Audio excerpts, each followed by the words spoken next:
Today I want to talk about my favorite action camera I've ever used, the DJI Osmo Action. What's up everyone, Kwame here, back again with another video, and today I want to talk about this guy here, the DJI Osmo Action. Now, they just came out with a new camera, the DJI Osmo Action 2, and today I want to talk to you about why I'm keeping this one and not upgrading to the 2. If you've never heard of DJI, they're a company that normally makes drones, but recently they started making like handheld cameras. One, they have the little DJI Osmo gimbal. I think it's just the Osmo 1 and 2. And then they also came out a couple years ago, 2019, with this guy here, the DJI Osmo Action. And I picked this up earlier this year. It's like $200. I believe it's still $200. I will have links down below to where you can pick up this camera. And at the time, I also had the DJI Osmo Pocket 2. That's the little gimbal handheld action camera. And it came with a wireless lavalier mic. So I was thinking I was going to use that to record more vlogs. The problem was it just wasn't wide enough. However, the stabilization was really good. But when I picked up the Osmo Action, I found I could hold it like this and it's wide enough to obviously get me in it, but also I could take videos and pictures of my wife and kid, so we could take like group pictures. The image stabilization was actually really good also, and so I started just using this as what I was thinking at the time was like a vlogging camera. Really is just to take video when we're out and about. Now it is not light. This is a really heavy and dense action camera.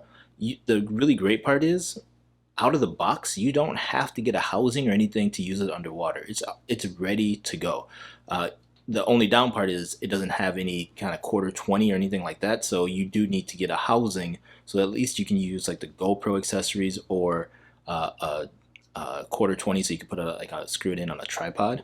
Now, I've never really been an action camera person. I've never knew how to use them in my like photography and video workflow. But the Action 2, I don't know what it is. It's just really good and I use it all the time. I use it like you would use any action camera, and I also use it in places where I don't want to get my cell phone messed up, my iPhone messed up. So I have the iPhone 7 Plus, it's not even new, but it shoots 4K video and it's really good 4K video, I think. So when we went to the Great Sand Dunes earlier this summer, I didn't bring my camera with me, like out of the RV. The only thing I carried was this little action camera and my small tripod, so I could hold it out. But yeah, it was perfect. I don't even think I used the small tripod. I think I just had this and just used the action camera for videos and for pictures. Now, it doesn't have like the largest sensor, it doesn't have like a 1-inch sensor or anything like that. However, it still takes really good pictures, I think, for it being an action camera. But it's all about the video, and the video quality, you guys, is amazing. This thing can even shoot HDR video. Now, I've never tried that. In low light, any modern smartphone is going to blow this thing out of the water. But again, you can put this underwater and take pictures and video just like out of the box, just like this. Now, what's pretty cool is this this lens cover actually comes off. So this is the actual, the lens, and this protects it. So if you ever crack your lens or anything like that, you're just cracking this outside for the most part, and then you can just replace that, which I really like. What I love, and the reason why I really was interested in this action camera, was having the front facing screen.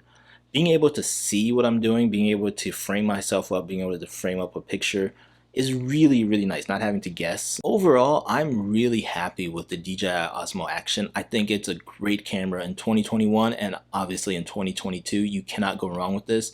The newer one, I'm just not into that square size. It's just not for me. The only knock that I have against this camera isn't even about the camera or any of the features. It's more about DJI.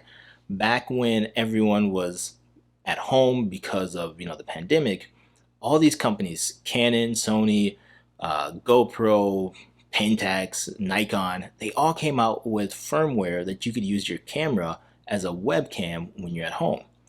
I was waiting for DJI to do that. They never did that.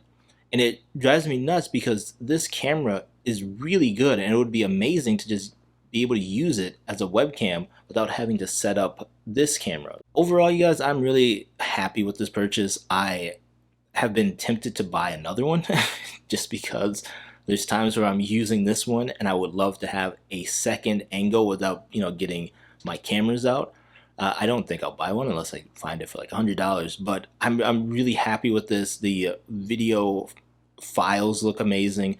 In a separate video, I'll show you some of the accessories that I have for this camera. There aren't a ton, but they do help when I'm out filming. For $200, you cannot go wrong. This is not like a bargain bin type of camera. This is, like, to me, this still hits with the GoPro Hero 10, the Hero 9.